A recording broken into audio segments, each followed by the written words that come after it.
Jai Baba. Even if it is 2 or 3 minutes early. Not that I ever mind, of course. It's always wonderful to talk about beloved Baba. To be honest, every time I talk, I'm nervous beforehand, and I carefully try to think now, think of something good to say, and then I just take Baba's name and hope that he inspires it. Yeah, but it's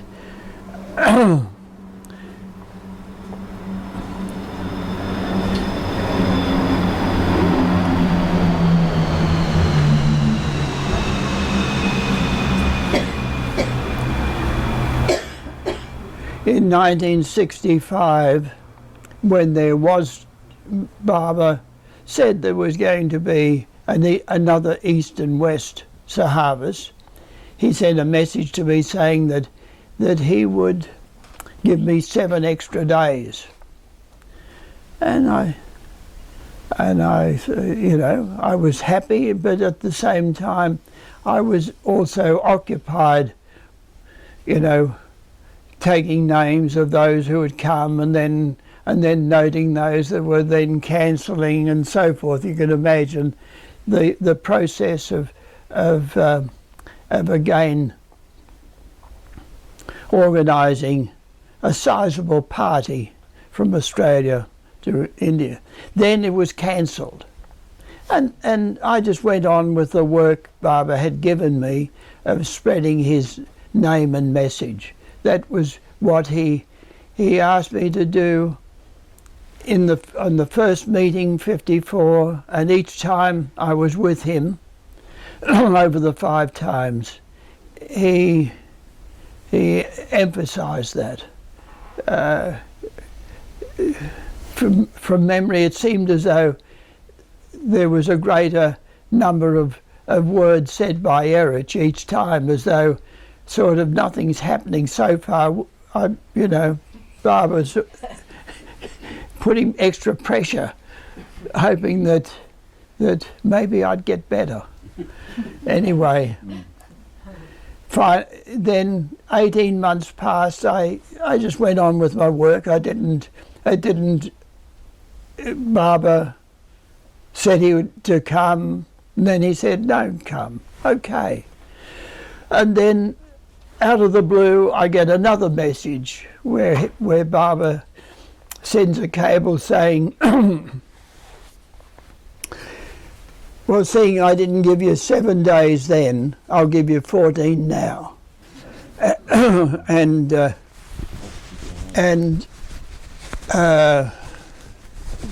on. I seem to have a little throat, perhaps this might help. So,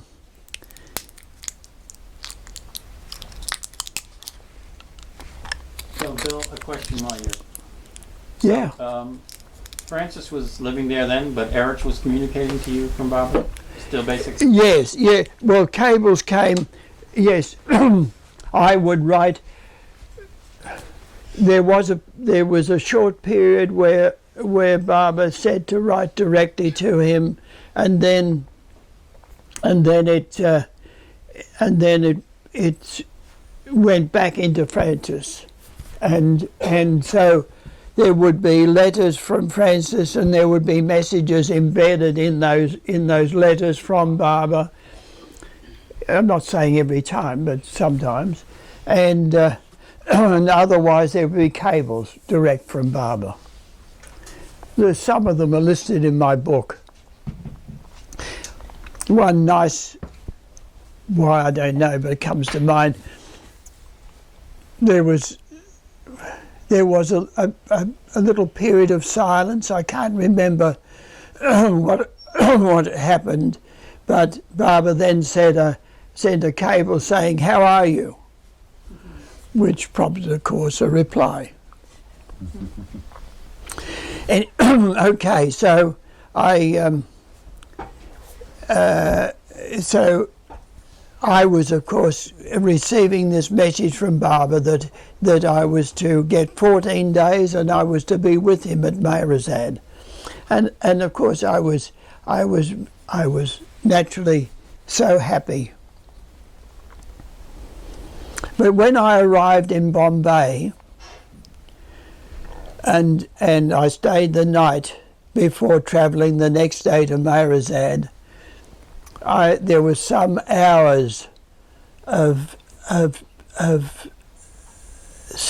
sudden, how would I put it, an awareness that this was different from a darshan program, a sahavas program. It was different from just being with Baba in the midst of a crowd. I was going to be with him at Meherazad for 14 days. And there was the sense for a time, I was unsettled, you could say, in thoughts and feelings, in the sense that this was like, it reminded me of the musts who when they were encouraged to come to Baba would say, no, he means trouble. And somehow I was aware that this was a step into, how would I put it, into another new life, or it was definitely a momentous further step in, if you like. When in first hearing of Baba was the beginning of a new life for me. Well, this was a much more momentous moment, and don't put your hands on the microphone. Oh, sorry. Just make a funny sound. I'm praying for guidance. Cut that out. Yes.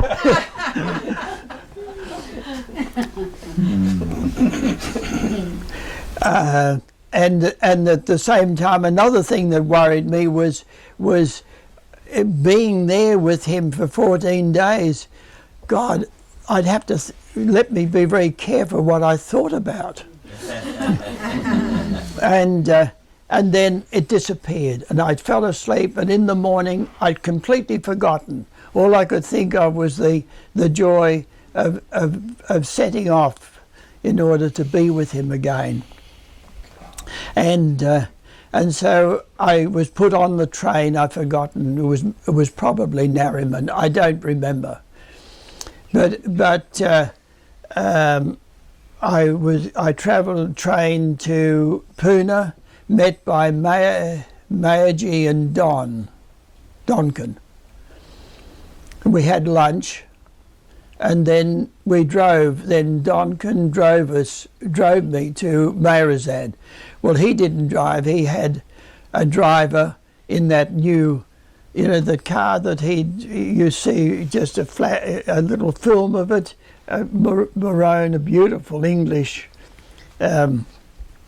Obviously expensive car. I think it was a Wolseley.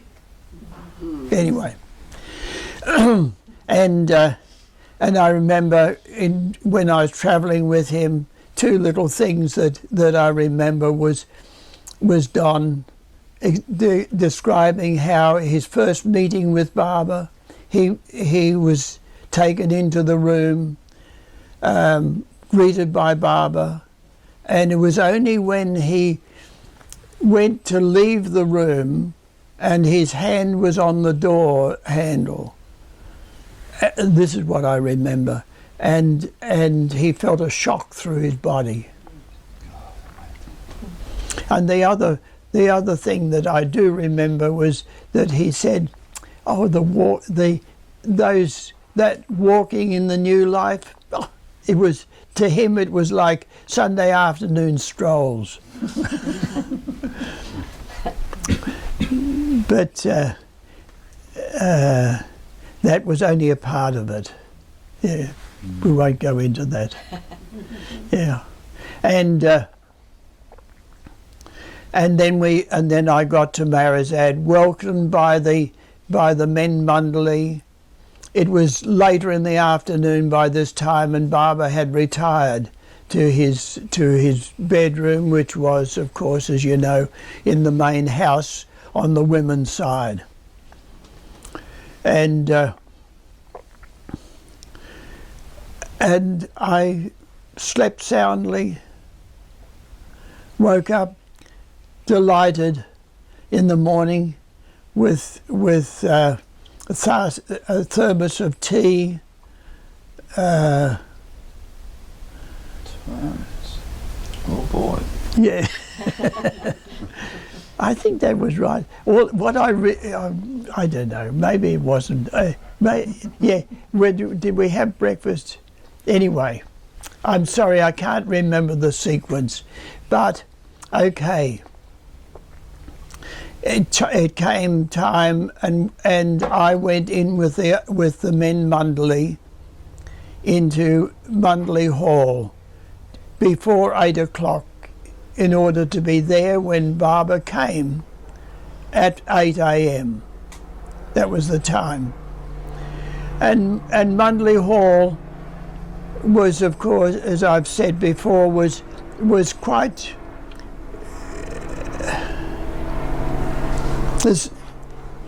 bare in a sense. There were no carpets.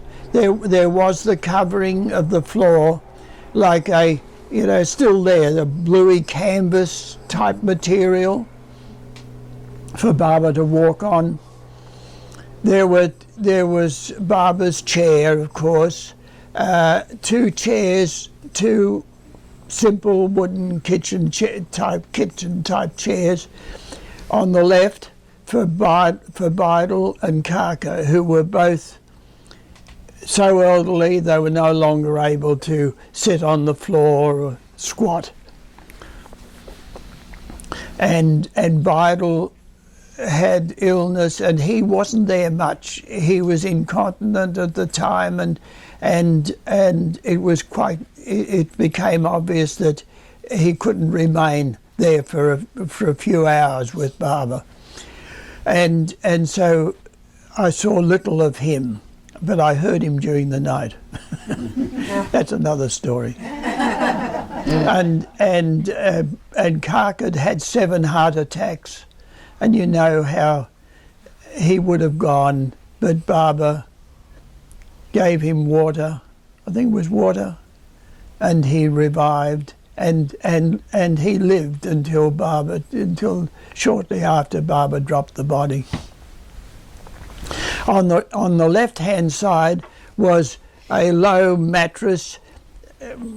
I don't know what it was, but it was a low mattress, and there was a cushion at the end for Francis, who was unable to sit cross-legged, and that's where the rest of the Mundali were. And when I was there was Francis, of course, on the cushion, as I said at the end. Erich was under the window, coming. Then Mayawan, Erich's brother, young brother, who's still alive. It was his month's holiday, a standard holiday that Baba gave him each year. And then Bao, Pendu, and Alabar. And Alabar was rather in and out because he was the manager of Meherazad, on the men's side at that time. And so at 8 o'clock we were standing there waiting for Baba, and he was carried over by 4 of the Indian boys who were working there in a chair, and he got down off the chair at the end, at the big door at the end of Mundley Hall, and then with his hand on either Erich's arm or Francis's, he would walk up and down 3 times. That was his exercise. As I knew it, as I read for quite some years, the last years.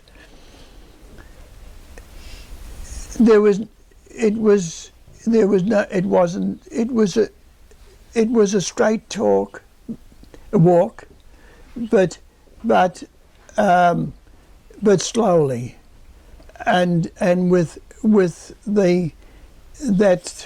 that hesitation because of the hip joint, the fractured hip joint on the right side. His sandal was built up about 1 inch, and it was slow, but steady, and never ungraceful. It was always, as it were, so easy to watch. Although I made a mistake one morning. I mean, one was conscious of the age of the body, not of Baba, but of the body that housed him. But one morning, Baba suddenly turned, looked at me, and gestured. How did he look? And it just happened. All I can say is it just happened that morning. I thought he looked a little easier, and so I said, "Oh, look, you look better, Baba." Baba, sort of gesture of how unobservant, how insensitive. These things one remembers. All these little aspects of my time there with Baba, and I writhe when I think of how, I don't know, how would I put it? So immature, but I'm hoping that I'll get better as the lifetimes go by. Next time he comes, I do hope I'll be better. Anyway, then he sat. The neck brace was put on, and as he sat, I didn't see the gesture, but it was either a gesture or it was understood that then we could sit. And so we all sat down. And Baba's skin was absolutely pale. There was no colour.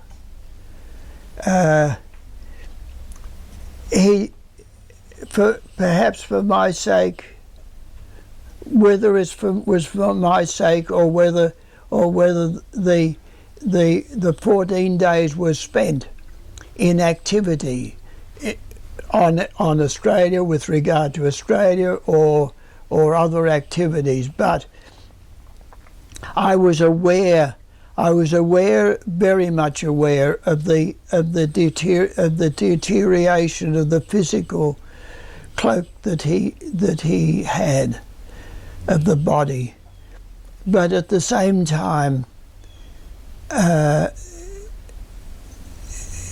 it were, he kept me so occupied that it's only now when I think back and I think, how could I have not been more aware of what he had obviously gone through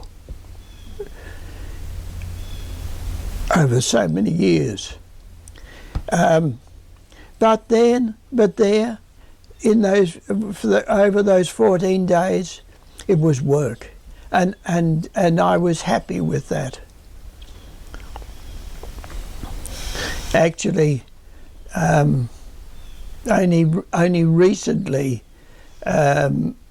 Steve Klein was going through notes that he had been given that were made during the 60s by Bal Natu of all the remarks that Baba made, and much of it was lost. But there was one that it was shortly after I'd been there in '67, and it's rather sweet that Baba said, "My work is Bill's rest," and it's true that I like being given work. And so Baba sits down, and we sat, and he just looked at me and gestured. Bill looks like one of the Mundley. And then, which of course, although I was naturally happy to be there, I must say I don't know what how can I describe it, or how can I explain it, but I did from that moment feel absolutely a part of Meherazad. I had no difficulty in settling down, being there. The atmosphere was incredible, timeless, absolutely timeless. I lost track of the days. I wasn't aware what day it was. There was an incredible stillness, an incredible stillness, calmness, absolutely peaceful, and yet incredibly alive at the same time. There was I felt alive in every part of my being during that time, and yet at the same time absolutely restful, as though this is it. I don't want to go anywhere else. No. It again, all I can say is timeless. And yes, it also gave there was that touch. Looking back, I realised it reminds me of that line in the Song of the New Life, where Baba says, he talks about destroying the garden of your life and planting it with seedlings of contentment and self-sufficiency, and that was the feeling that I had. And so it how would I put it? I strive to to return to that, or to live with that degree of contentment and self-sufficiency that focused on him. And then he said, "Francis, hand over Taza boat over to Bill. Francis is free. Baba and Bill are bound. Australia is between Baba and Bill." And then soon I don't remember when, but as a part of this conversation, he said, "Everywhere there's a flame of love developing for me in the world, but not in Australia." And that was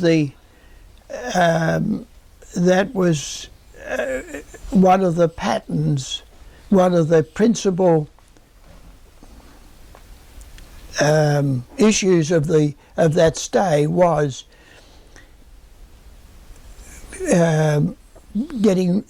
becoming really busy, becoming really serious about spreading his name and message, even though I felt I was, but Baba was laying it on even in stronger terms.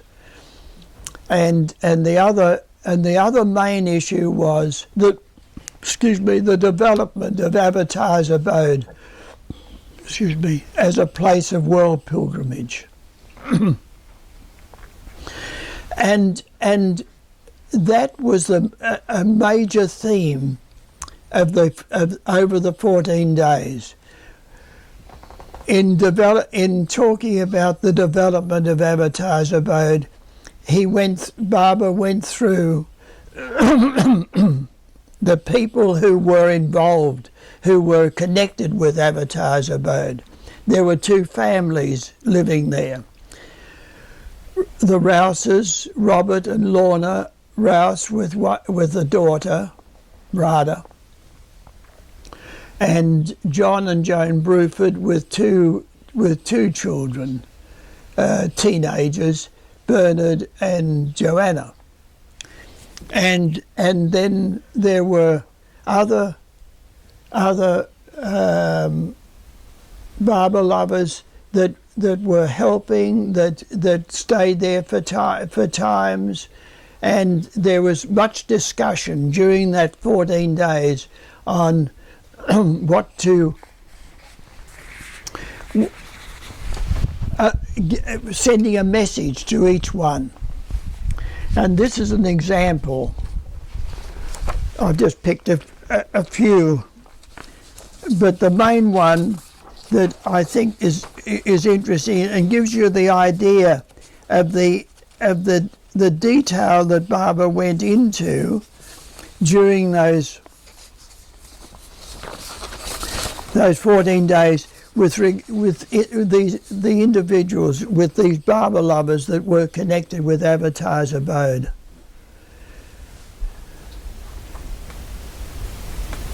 Any question? You am I explaining things? Yeah. No, I'm sorry.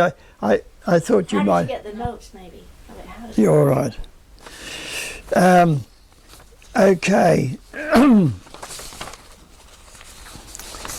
Now, Robert at that time was younger than I was then. He was, it doesn't matter, 30s. But he had been nominated, he'd been designated as the manager of Avatar's abode after Baba's departure there, after he had been there, and Francis left to be with Baba in India. Robert, 58. In 1958, Robert became the manager, and then I was called over, as I've said, in 1967, and I was given the job of developing Avatar's abode. I was taking over that role, and so this was. These were notes. These were the message that Baba dictated, but that's not how it was. Each person there. It took quite some time to discuss what should be done. How should they live? Now, Avatar's abode was in a rather sparsely populated area of Australia, north of Brisbane. Brisbane is the capital of Queensland. And Avatar's abode is about 65 miles north of Brisbane. And at that time, there were very few people living in the area.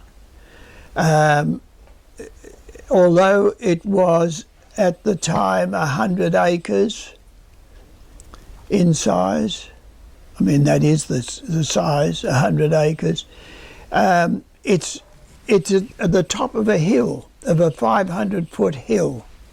It has a beautiful view to the ocean, but it's it was the core of a volcano, ages back, millenniums back, and the soil was very poor, a lot of rock and hard volcanic rock, a part of the soil. So farming did prove to be very difficult, and this was recognised by Barber now in '67, and there was the question: well, what would Robert do? How would he live with his wife and daughter? Okay, and so there was a lot of discussion, and this is a beautiful example of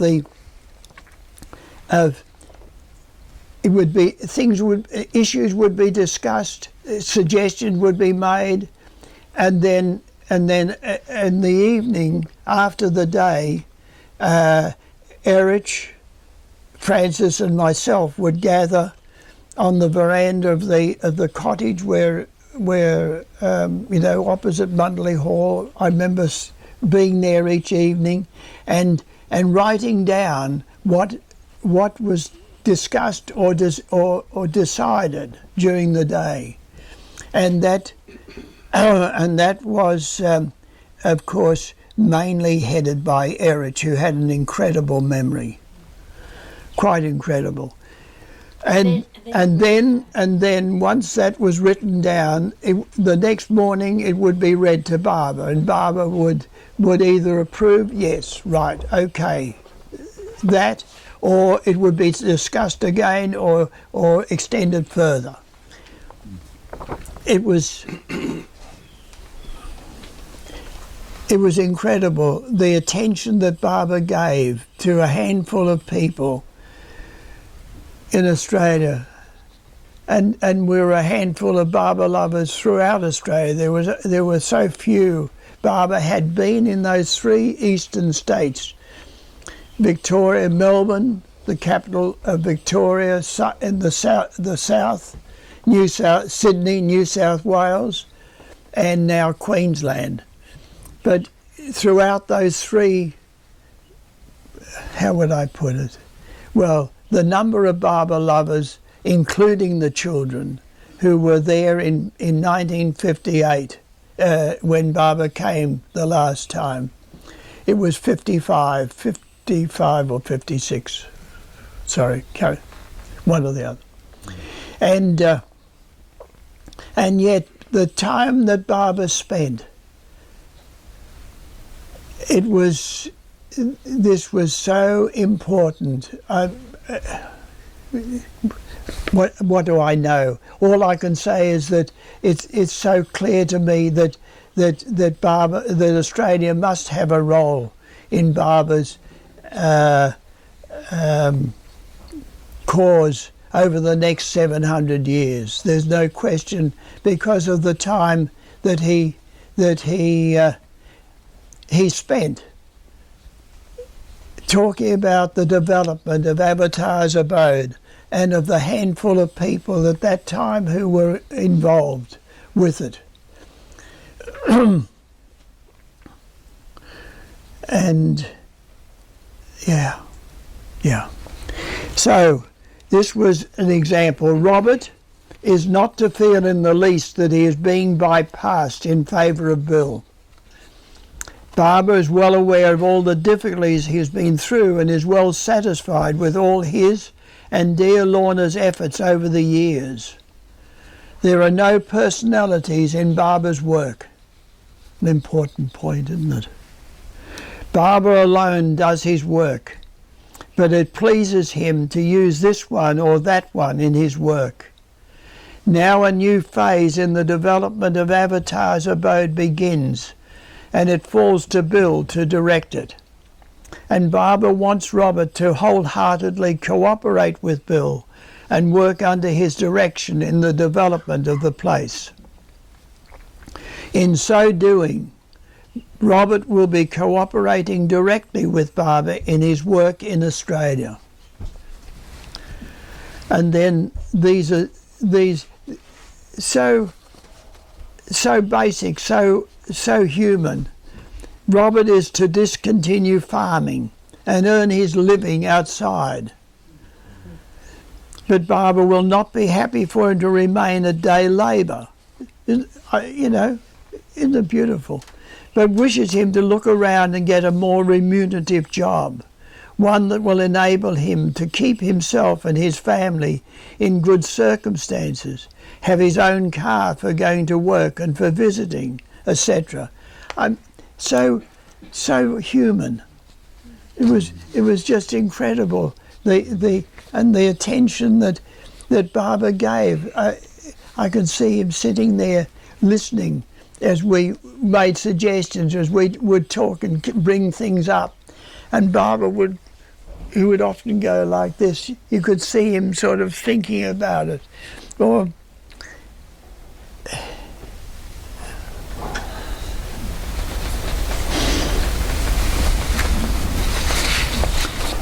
yeah.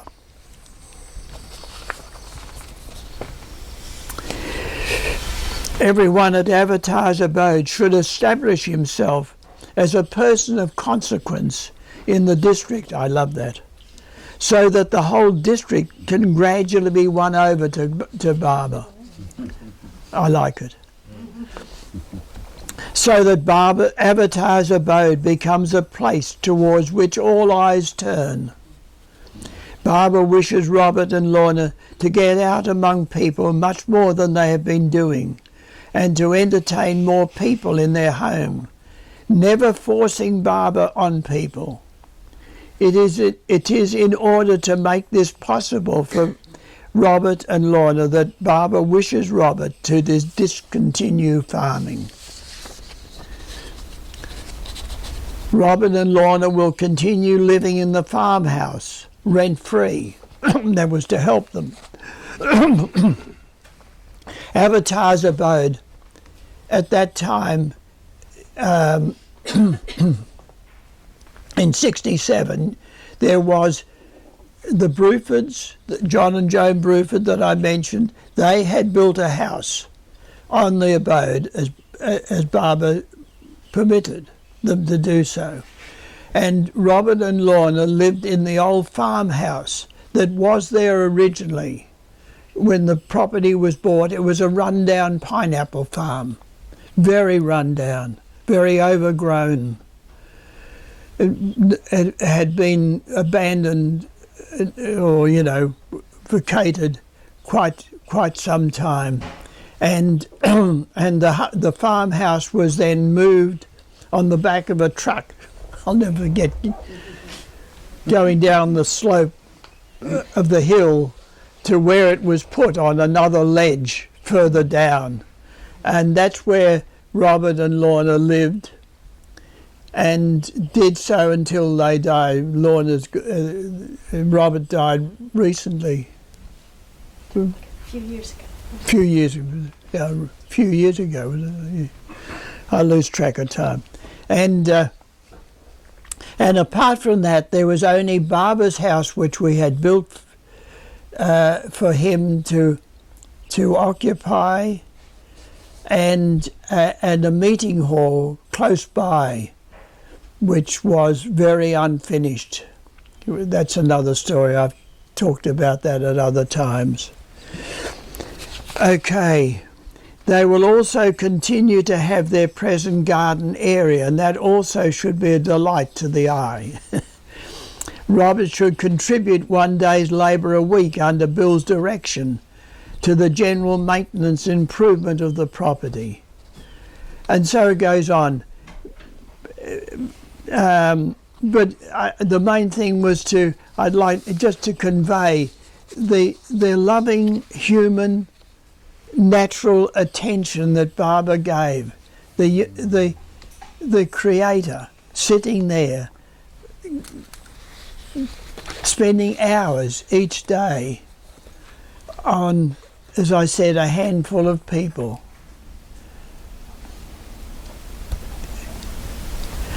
Yeah.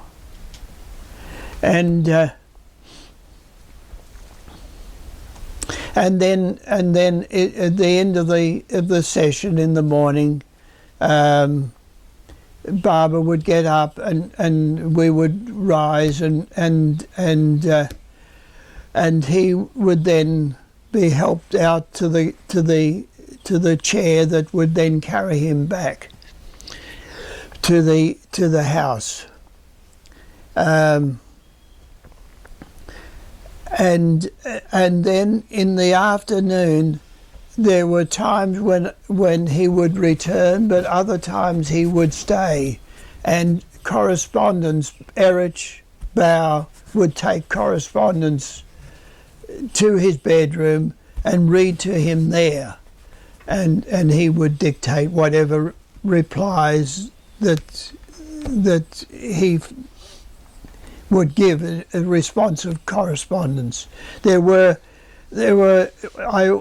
times when correspondence was read to Baba when I was there, and again the Baba would give such attention to each letter that, or cable, or whatever it was.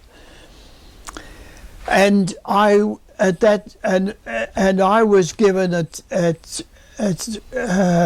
of the things that I was given to do while I was there was to read the letters that the American Baba lovers, Alan Cohen, Rick Chapman, Robert Dreyfus, and various others, would send to Baba detailing the incredible response that they were receiving in America, the hundreds that would turn up to their meetings, and not only come to the meeting, but then seek further information after the meetings, or buy books, or read, or be happy to be given material to read. And all this was to grind a little bit of something into me and make me more and more despondent about the efforts that I had made to perhaps just give one example. I think I've said it at other times, but perhaps for anyone who has not heard me before might wonder, well, what had I done? And a little example was after 1962. I mean, during the East-West gathering in 1962, Baba had called Dr. Dennis O'Brien, a Baba lover from Melbourne, and myself to him at one of the morning gatherings of the Westerners, and he detailed how Dennis had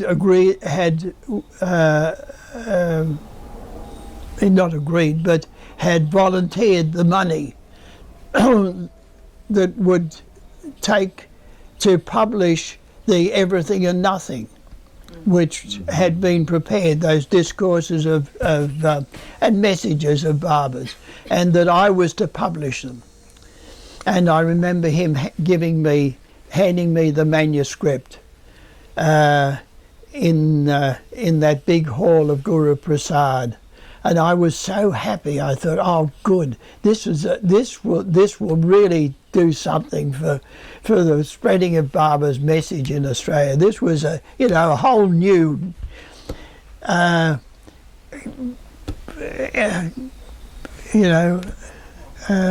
opening for his work, and so I sent off hundreds of copies to.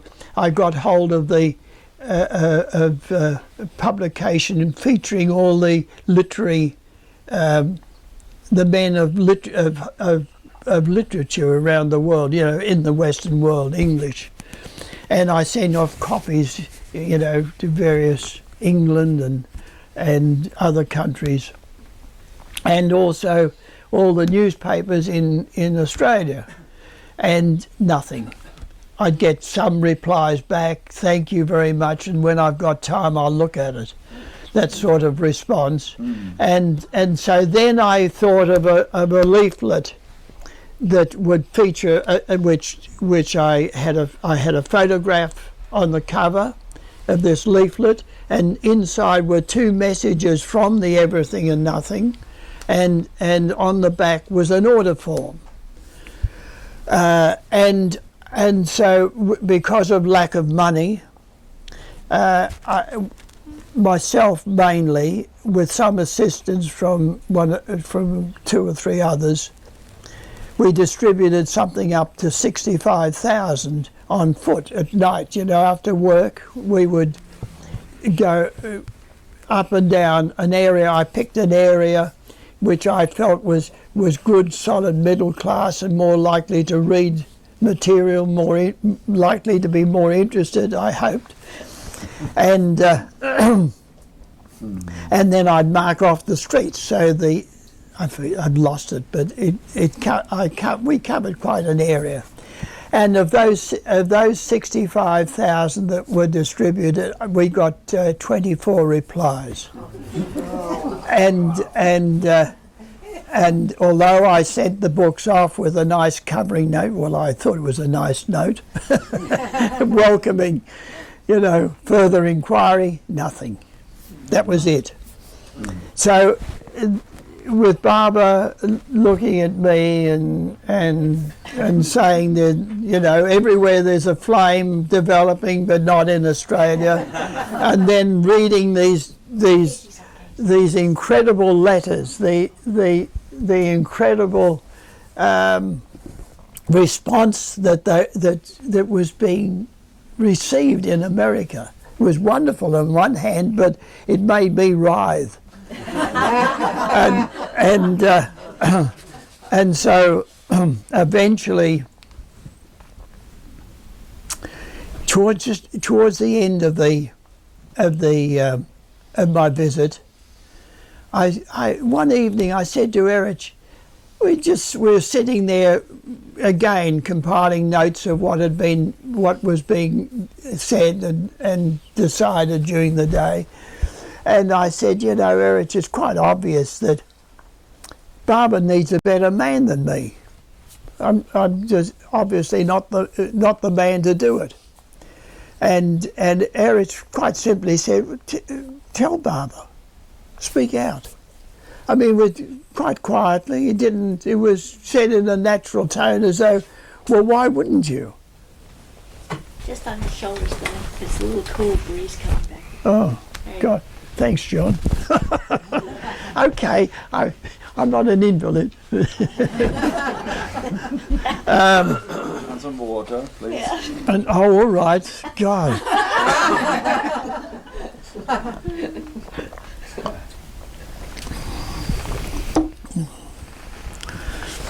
All right, is everyone happy now? So the next morning, 8 a.m. as usual, and Barbara sat, and before anything was said, I said, Barbara, you better. I've forgotten what I said, but I no doubt said it in a very stumbling fashion. I wasn't very articulate in those days. Barbara has brought some degree of change. I'm not like the others that have died, but the greater ones. But in those days I was very inarticulate, and Barbara just looked at me.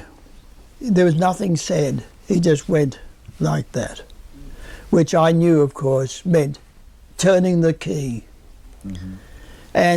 And I love to say to people, just think, there's a man sitting in a chair, silent, in India, gesturing that, and everything happened 7,000 miles away. From that moment, all the young ones that are now middle-aged and yonder came. Yeah. Whereas I had virtually, if anything, the Barber group at that point had declined in number because getting on in age, they were dying. But now a whole new family of Barber lovers emerged. Yeah, because of Barber simply turning the key. Okay, and return to those days. Again, not only did Barber give a message, encouragement. For example, let me read a short one. May Lundquist was a wonderful help in the work. She didn't live on Avatar's boat, although Barbara said she could do so, but she was very active in Brisbane, lived there and very active and was the centre of a very good Barber group that developed there as a result of Barber turning the key. And this was the message to her was, May should carry on fearlessly with the work in Brisbane of spreading Barber's message, never missing an opportunity to tell people about Barber, but never, underlined, forcing Barber on anyone.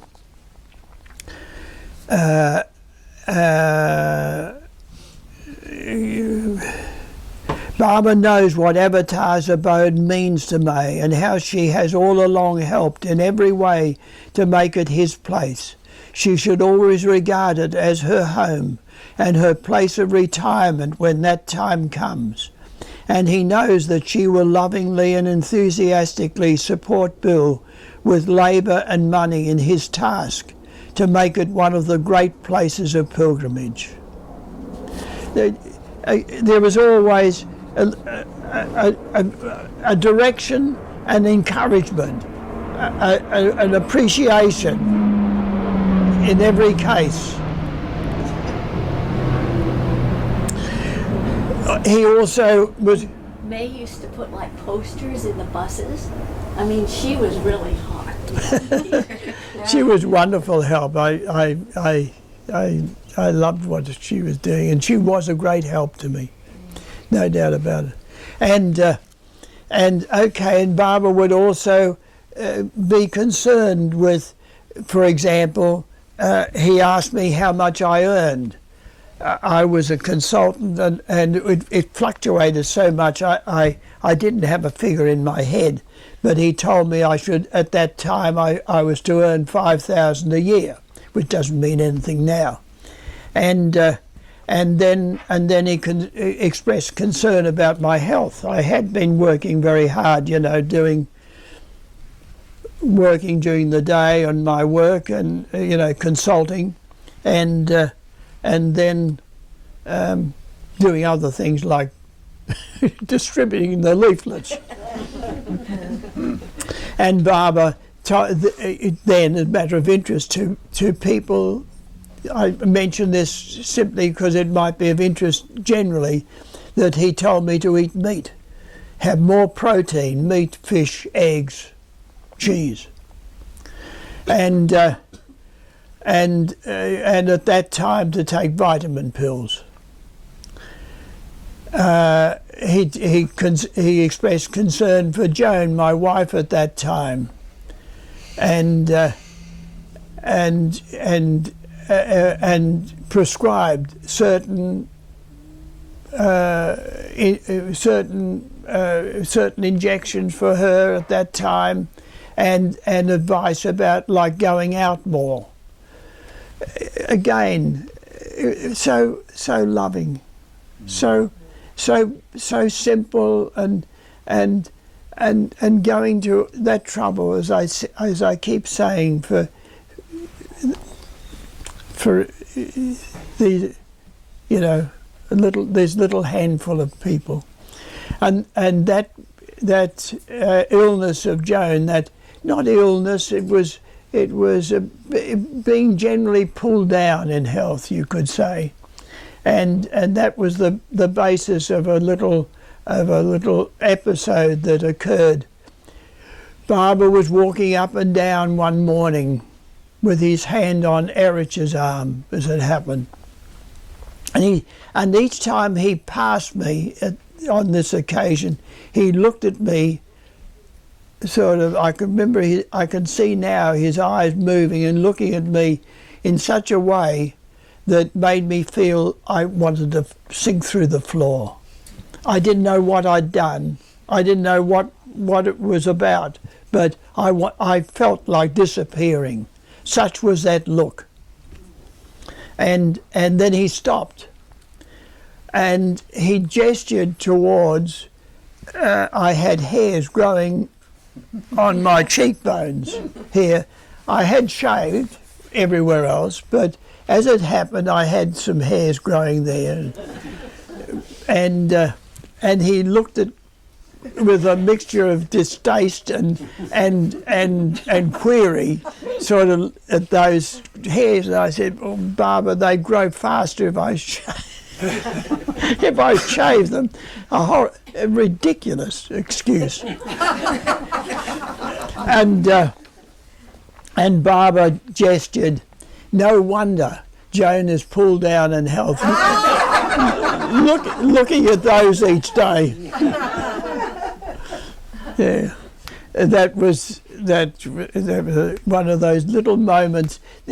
Barbara, it was so beautiful. Even the seriousness of those 14 days, there was those little moments of humour, of lightness, and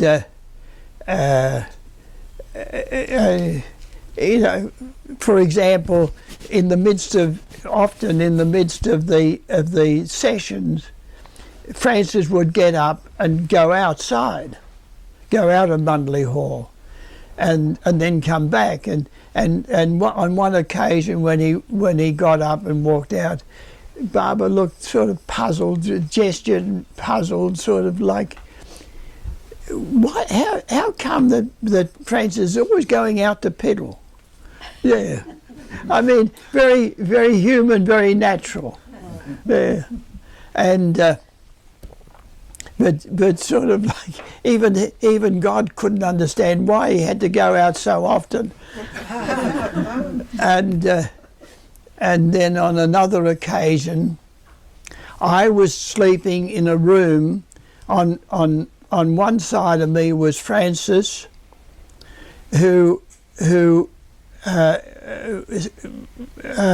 talked volubly, explosively in the night. It would be a sudden there would be a sudden explosion of noise from him, so explosive. I would sit bolt upright in bed, wondering what was happening. And on the other room, on the other side of me, was Bidle, who, not being well, would doze so much, and in the middle of the night he would be awake and sort of nothing happening, and he'd give prodigious yawns, you know, sort of making it clear that he was bored and there was no one, nothing was happening. And well, I don't know, but that was what it sounded like. And then one morning, Barbara gestured to me, "How did I sleep?" And I said, "Fine, Barbara." He looked very puzzled. He said, "I'm reminded of a poem that I knew as a boy, The Charge of the Light Brigade, cannons to the left and cannons to the right," which is a famous English poem.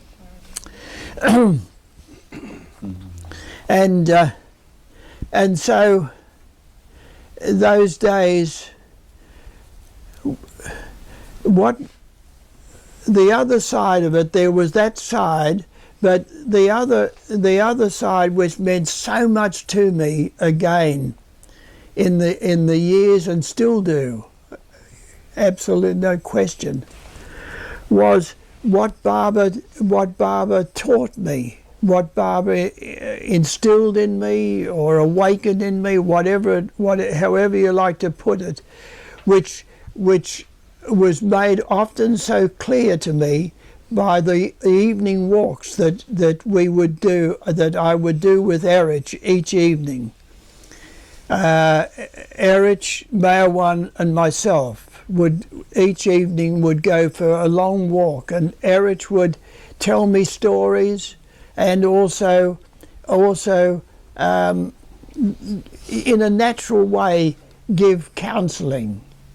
For example, we were on the road and we saw a truck driving past on the highway. We'd walk down the approach road and then along to the road to the main. We often went quite a distance. And he said, there's that truck going there. The driver, he's going home, and all he can think of, what's his mind is occupied with the thought of being at home and seeing his wife again or his children, and detached with regard to his work, his job. That was a part of it, but in that simple example still stays with me, and reminds me how, to put it another way, take what work that Barbara has given me seriously, naturally, but not too seriously, so that it becomes a weight. It becomes unnatural, as though the work depends on me. It doesn't. It depends. It's only Barbara alone does the work. But he's given me that opportunity to work for him. And that's what I understood when I felt that I was able to stay with him for those 14 days, that he had accepted me as a worker. That's all. To his gesture that I looked like one of the Mandali, to me was a gesture that enabled me to feel so much at home, which I did. It was quite delightful how I was embraced, and yet at the same time it was so clear that each one of them focused entirely on Barbara. Yes, they would greet me so lovingly. They would do little things or say things that might be helpful to me, and yet at the same time I was simply another one of his creation, and all they were concerned was with the Creator. The focus was so naturally entirely on him, and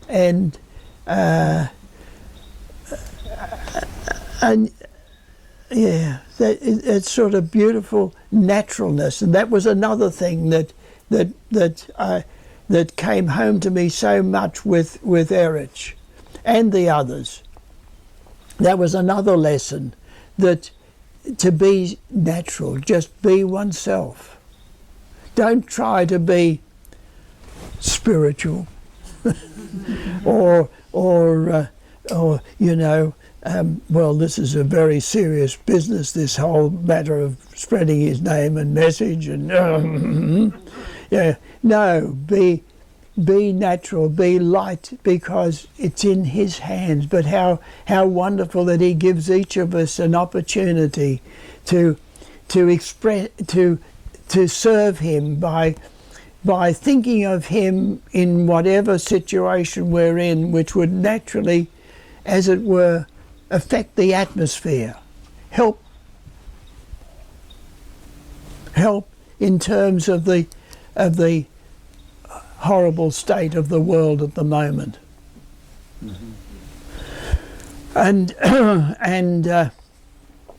there were, in so many ways, in so many natural ways, Erich put into words what Barbara was teaching me in silence.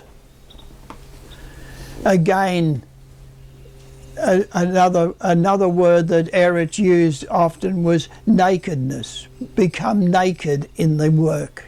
Become naked, meaning don't take any notice of what people say and do.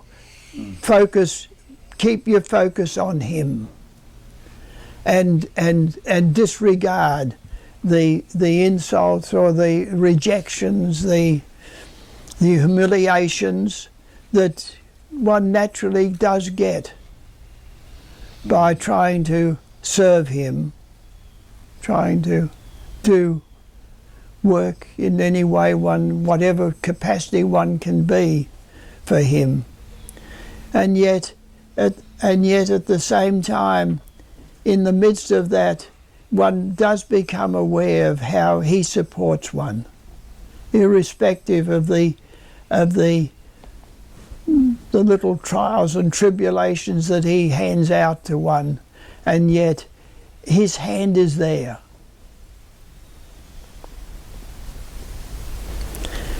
That figure that, again, I remember, this is where I first heard it, was we'd walk to the village, and we were standing watching the local village potter shape the pots, and Erich pointed out how one hand was inside that pot and the other was being whacked with a mallet, shaping that pot as it was turned on the wheel, and that is, could be, you could say, is like Barbara's work, but Barbara is there all the time, no matter how we may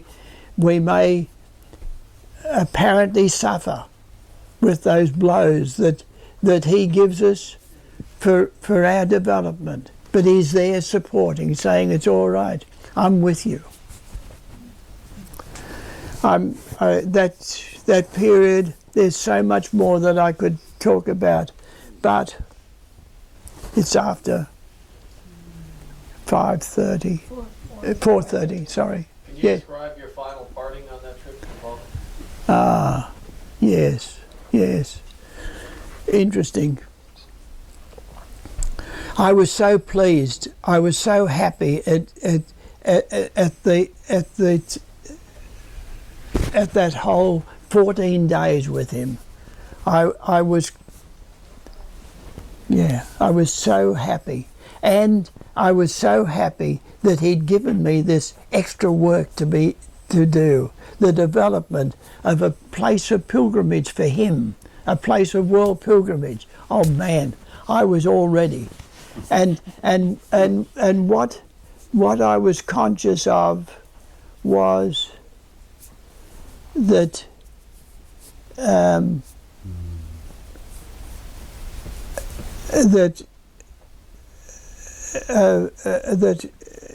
I'm sorry.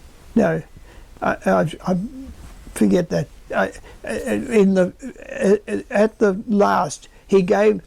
I must mention, he gave me he held a photograph, which we have, of course, in the big room, a photograph of Barbara, full face. It's a lovely. How could it be? It's a lovely one, naturally. But what was so beautiful was that he looked at it for a few moments and said how beautiful he is. He's addressing his own, how would I say, his own godhood. Yeah. And then gave it to me, and kissed it, gave it to me. And the other thing was some cloth. the cloth that, of course, I've preserved, and then it was farewell, and I can remember so clearly walking out of Mundley Hall. Baba was seated in his chair, and I left at that point. I don't know what time of the day it was. I don't know why it was at that point, but I was leaving, saying goodbye, and I bowed to him. That's all. There was no. The only physical moment I had with Baba was I kissed him on the cheek on his birthday. But that's another story. I was there on his birthday in '67, but and I was so happy in the sense that, Baba, you've given me a whole new lease of life, and a wonderful new job to do, and I had the distinct feeling, I still have it. There's no question that it was as though I was going out and just sort of going round the corner and then carrying out what he wanted done, and I would be back with him, and he'd say, "Good." You maybe even give me a thump on the back, you know. But I've got to wait 700 years. Jai Baba.